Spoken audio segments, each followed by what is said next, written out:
깨어있는 성도가 되자라는 제목으로 은혜를 나누시겠습니다. 어느 이발소에 내일은 공짜로 이발해 드립니다 라는 간판이 붙어 있었습니다. 보는 사람마다 내일 공짜 이발을 하려고 벼르고 있다가 다음날 가서 이발을 했습니다. 이발을 하고 공짜로 했으니 이제 감사하다고 인사하고 나오려니까 네 손님 7,000원만 내시면 됩니다. 주인이 이렇게 말하는 것입니다. 깜짝 놀란 손님이 아니 이발을 공짜로 해준다고 하지 않았습니까? 그러자 주인은 아니 어디 공짜라고 되어 있으니까 두 사람은 밖에 나가 간판을 바라보며 옥신각신합니다. 손님은 여기 공짜라고 되어 있지 않소? 그러면 주인은 아니 어디 오늘 공짜라고 되어 있으니까 내일이면 공짜로 해드린다고 했지요. 나는 어제 이 간판을 봤단 말입니다. 그러나 손님, 간판은 여전히 내일은 공짜라고 되어 있지 않습니까? 결국 영원한 내일이니 공짜를 기다릴 수 없다는 말입니다. 주인의 상술이 놀랍기도 하면서 한편으로는 의미가 있는 발상이라고 생각되어지지 않습니까? 내일은 여러분의 날도 나의 날도 아닙니다. 단지 오늘만이 지금 이 순간만이 나의 것이요 여러분의 것입니다. 인생에 있어서 가장 중요한 순간은 어제도 내일도 아닌 바로 지금 이 순간입니다. 그러므로 저와 여러분은 오늘 하루를 귀하게 여기며 깨어있는 신앙생활을 하시기를 바랍니다. 레오 톨스토이는 세 가지 질문이라는 그의 책에서 다음과 같이 말했습니다. 세상에서 가장 중요한 때는 바로 지금 이 순간이고 가장 중요한 사람은 지금 나와 함께 있는 사람이고 또 가장 중요한 일은 지금 내 곁에 있는 사람들을 위해 좋은 일을 하는 것이라고 그렇게 말을 했습니다. 그렇다면 여러분들에게 있어서 가장 중요한 때는 언제이고 또 중요한 사람은 누구이며 또 가장 중요한 일은 무엇입니까? 우리 기독교인들은 삶을 살아가는 데 있어서 항상 하나님이 보시는 관점에서 생각하며 살아가야 합니다. 우리의 삶에서 무엇이 중요하겠습니까? 주님과 함께하는 이 순간이 가장 중요하다는 것을 우리는 너무나 잘 알고 있습니다. 과거에 아무리 신앙생활을 잘했다 할지라도 과거는 과거일 뿐 지금 신앙생활을 어떻게 하고 있는가가 중요하지요. 그러니 지금 주님과 함께하고 있는 이 순간이 가장 중요하고도 소중한 시간인 것입니다. 주님께서는 한 생명을 선하보다 귀히 여기셔서 병든 자를 고쳐주시고 가난하고 소외된 자들의 친구가 되어주셨습니다. 그렇다면 우리도 믿지 않는 자들에게 이 구원의 기쁜 소식, 복된 소식을 전해야 하지 않겠습니까? 이것이 가장 우리에게 있어서 중요한 일인 줄로 믿습니다. 우리는 이 땅에서 살아가고 있지만 하늘의 소망을 두고 살아가는 하나님의 백성들입니다. 언제 주님이 오실는지는 알 수 없지만 다시 오실 주님을 우리가 기다리면서 늘 깨어있어 지금 이 순간을 소중히 여기며 오늘 하루를 믿음으로 신실하게 살아가는 저와 여러분들이 되시기를 주님의 이름으로 축복합니다. 아멘. 본문에서 주님이 제자들에게 당부하시는 것은 늘 깨어 준비하는 것입니다. 마치 혼인집에서 집으로 돌아오는 주인이 문을 두드리면 대기하고 있다가 즉시 문을 열어주는 종과 같이 늘 깨어 있으라고 말씀하시는 것입니다.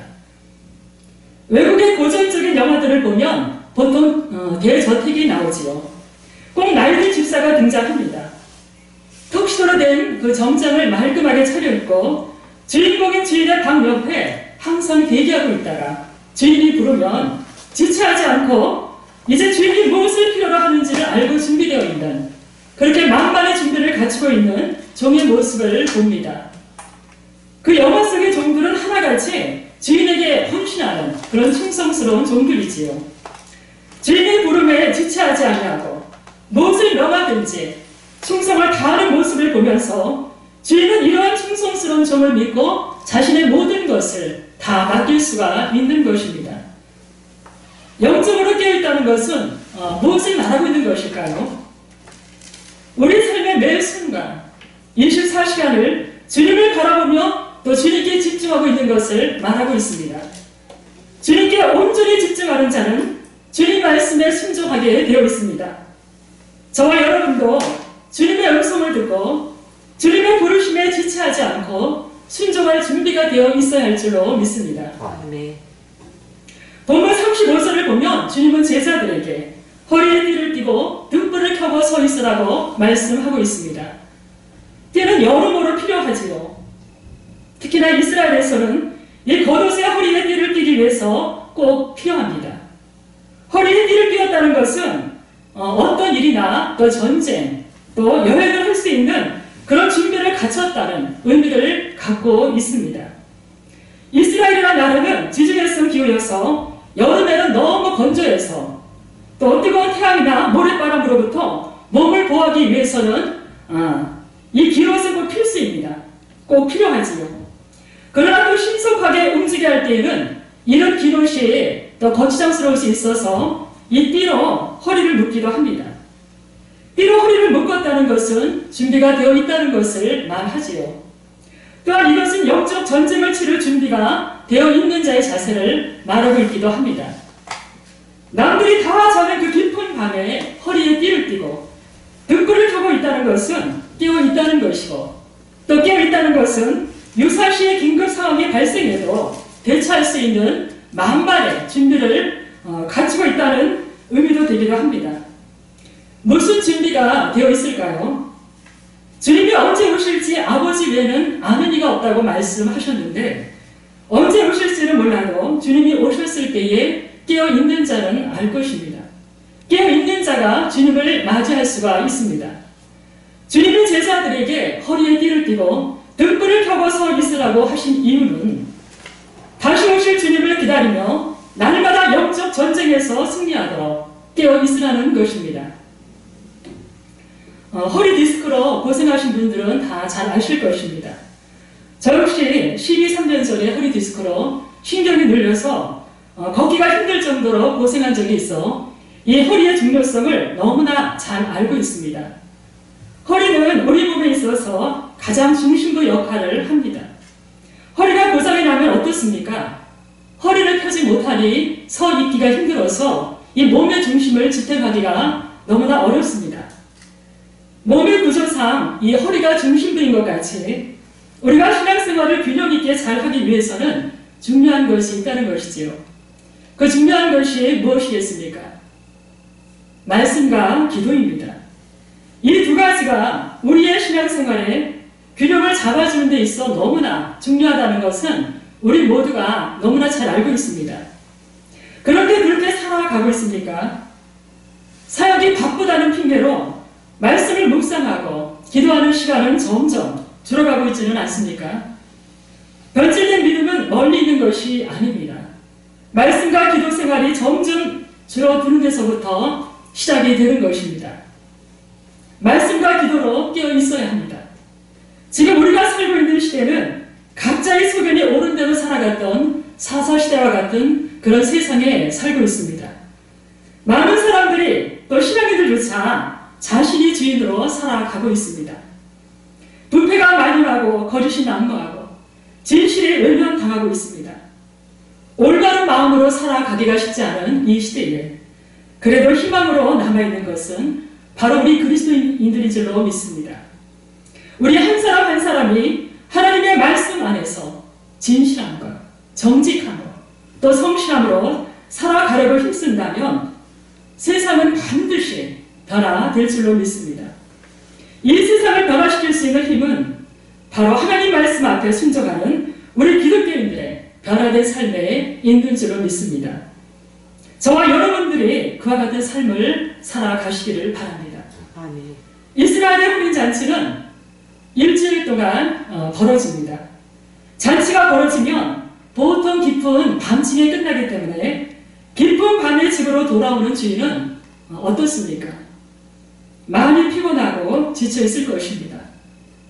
그런데 집에 도착해서 아무리 문을 두드려도 종이 자느라고 주인을 너무 많이 기다리게 한다든지 연신 하품을 하며 졸린 눈을 비벼가면서 문을 열어주는 종에게는 무엇을 시키기도 힘이 들 것입니다. 또 시킨다 할지라도 그 종은 겨우겨우 할 것입니다. 그런 또 상경에 이르러서도 허리에 띠를 띠고 등불을 켜고 주인을 기다리는 종이 있다는 것입니다. 주인이 와서 무엇을 요구하든지 말씀만 하십시오. 이렇게 만반의 준비를 갖추고 있다면 그러한 종을 대하는 주인의 마음은 얼마나 기쁘겠습니까? 그러한 종을 대하는 주인의 마음은 그러한 종을 아주 굉장히 믿음직스러워 할 것입니다. 36절에 너희는 마치 그 주인이 혼인집에서 돌아와 문을 두드리면 곧 열어주려고 기다리는 사람과 같이 되라고 말씀하고 있습니다. 영적 전쟁은 이와 같은 자세로 임해함을 말씀하고 있지요. 마귀는 성도들에게 예고하고 공략해오지 않습니다. 두루 돌아다니며 삼킬 만한 자를 찾고 있다가 우리가 틈탈 빌미를 주게 되면 언제든지 예고 없이 공략해 들어오는 것입니다. 우리의 씨름은 혈과 육을 상대하는 것이 아니요 통치자들과 권세들과 이 어둠의 세상 자들과 하늘에 있는 악한 영들을 상대함이라고 말씀하고 있습니다. 마귀의 괴계를 능히 대적하기 위해서 우리는 하나님의 전신갑주를 입어야 합니다. 하나님께서 우리에게 입혀주시는 전신갑주는 아무나 입을 수 있는 옷이 아닙니다. 누구나 입을 수 있는 옷이 아닙니다. 구원받은 하나님의 백성들만이 입을 수 있는 그런 특별한 옷입니다. 서서 진리로 허리띠를 띠고 의의 호심경을 붙이고 평안의 복음이 준비한 것으로 신을 신고 믿음의 방패를 가지고 능히 악한 자의 모든 보라사를 소멸하고 구원의 투구와 성령의 검, 곧 하나님의 말씀으로 무장해야 하는 것입니다. 우리는 내 힘과 능력을 의지해서는 이 영적 전쟁에서 결코 승리할 수가 없습니다. 오직 그리스도의 의를 힘입어 믿음으로 나아갈 때에 승리하는 줄로 믿습니다. 이를 위하여 항상 성령 안에서 기도하고 깨어있기를 힘쓰는 그런 저와 여러분들이 되시기를 간절히 바랍니다. 성경을 보면 정원이라는 그런 단어가 나옵니다. 또 마태복음에 나오는 10처녀의 비유에서 보면 결혼에 대한 내용이 나오는데 잠깐 이스라엘의 결혼 풍습을 살펴봤으면 합니다. 이스라엘에서의 정원은 우리나라와는 달리 여러 지민들 앞에서 약혼을 하고 다시 그 약혼을 재확인하는 자리를 갖는 것을 정원이라고 말한다고 합니다. 정원을 하면 서로에게 남편과 아내로 부를 수 있는 부부로서의 성립은 되지만 이렇게 함께 동거하지는 못한다고 합니다. 다시 각자의 집으로 돌아가야 한다고 하지요. 그리고 결혼식을 할 때까지 1년 정도의 기간을 두고 그 1년 동안의 신부는 신부 수업을 착실하게 받고 또 신랑은 아내와 함께 살 집을 마련하기 위해서 그 1년을 그렇게 준비하며 보낸다고 합니다. 마리아가 주님을 성령으로 잉태한 시기가 바로 이 기간임을 아실 것입니다. 마태복음 1장 18절에 보면 예수 그리스도가 나심은 이러하니라. 그의 어머니 마리아가 요셉과 정혼하고 동거하기 전에 성령으로 잉태된 것이 나타났더니, 그리고 주님이 내가 처소를 예비하러 간다고 하신 것도 이런 결혼 풍습을 비유로 말씀하신 것이지요. 요즘은 젊은 남녀가 결혼식을 할 때까지 신결을 지키며 그 지내기가 쉽지가 않은 시대에 살고 있습니다. 결혼을 앞둔 그런 젊은 남녀들이나, 그래서 특히 기독교 청년들이 그 예비 부부학교 또 신혼 부부학교 등 성경적인 가르침을 주는 학교들이 있는데 그곳에서 함께 결혼에 대해 배우고 준비하면 얼마나 좋을까 싶습니다. 준비한 만큼 주님 안에서 행복한 결혼 생활이 시작될 것입니다. 이스라엘의 신부는 그 1년이라는 기간에 신부 수업을 착실하게 받으며 결혼 준비를 하지요. 우리도 신랑 되신 주님이 언제 오실지 그날은 알 수 없지만 주님이 오실 그날을 신랑을 맞이할 신부로서 준비를 하며 기다려야 하는 것입니다. 슬기로운 5 처녀는 등과 기름을 준비하여 신랑을 맞이했지만 미련한 5 처녀는 어떻습니까? 넉넉히 기름을 준비하지 못하여 결국 혼인식에 참석하지 못하는 좌절과 절망감을 겪게 됩니다. 이 비유의 말씀이 우리에게 교훈을 주고 있습니다. 밤새 신랑을 기다렸는데 기름이 떨어져서 정작 등불이 필요할 때에 불을 밝히지 못해서 신랑을 맞이하지 못했다면, 혼인잔치에 참석할 수가 없게 되었다면 그 영혼은 결국 어디로 가겠습니까? 우리가 주변에서 주변에서 보면 주님을 떠나 자기가 하고 싶은 대로 마음대로 살면서 인생을 멋지게 살았다고 하는 사람들이 많습니다. 하고 싶은 거 다 하면서 살았기 때문에 여한이 없다고 말하는 사람들이 있는데, 그러나 그들이 심판대 앞에 섰을 때에 주님을 떠나 자기 마음대로 살면서 인생을 허비한 것이 하나님 나라에 들어갈 수 없는 이유가 된다는 것을 그들은 잘 모르고 있습니다. 저와 여러분은 늘 깨어있어 자신을 분별하고 영들을 분별하고 시대를 분별하여 하나님이 기뻐하시고 온전하신 뜻대로 쓰임받는 그런 저와 여러분들의 사역과 삶이 되시기를 간절히 원합니다. 우리는 때로는 고난 중에서 인내하며 기다림이 필요합니다. 모세가 광야 40년 동안에 자기 이들의 밑에서 양떼를 칠 때에 얼마나 그 마음이 갑갑하고 또 답답하겠습니까?